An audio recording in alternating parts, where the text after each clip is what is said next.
春天的风啊还没那么温暖，我们家长朋友带孩子一定要警惕倒春寒啊！为什么这样说呢？因为今天上午呀，我看诊了60个孩子啊，这60个孩子其中有5个孩子啊，都是因为这个受凉啊，就是跑了热了出汗了啊，一脱衣服，这个孩子受风之后啊，就出现了感冒咳嗽的这种情况。所以我一定要提醒我们家长朋友怎么办呢？在春季预防倒春寒啊，具体怎么样做啊？我们家长朋友应该注意哪些啊？今天就分享给我们大家啊。这个俗话说呀，春捂秋冻不生杂病啊。那么咱们内经怎么讲啊？这个东风生于春，病在肝啊，在颈项啊。春天呢，肝气不调，我们孩子颈部容易受凉，那么病邪啊，或者说是寒邪容易从后背入侵，所以我就教我们家长朋友怎么给孩子穿衣啊，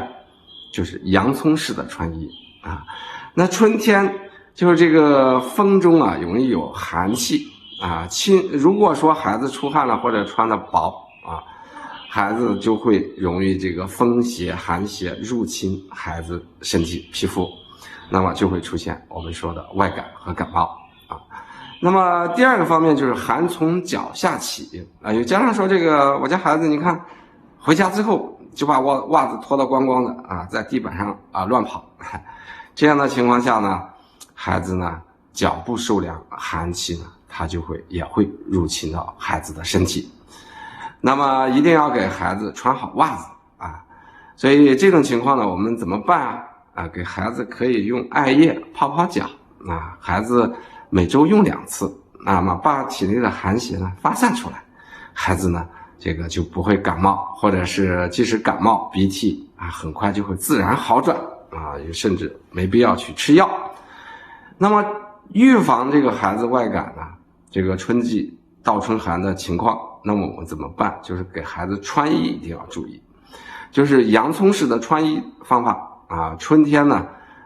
就是这个气温呢忽冷忽热啊，冷了又热，热了又冷啊，所以呢，孩子的上身呢，一般给孩子穿一个棉质的内衣，然后再加上一个卫衣啊，另外呢，再加上一个马甲啊，就是这样的情况下呢，如果中午的温度比较高的话，可以把这个卫衣去掉啊，再穿上马甲啊，这样的话孩子就不容易后背受凉，凉风不容易入侵。所以这样穿的最大好处就是让孩子呢能够及时加减衣物啊，不受凉，因为我早晚和中午的温差是比较大的。那么我们中医讲的春捂呀，就是给孩子适当捂一捂，不是一味的多穿，而是说你注重孩子自身的这个适应能力啊，不热不寒啊，这才是捂的合适，孩子才少生病。好，我是谭大夫，你喜欢听哪方面的中医育儿知识啊？可以及时给我留言，我们下次再见。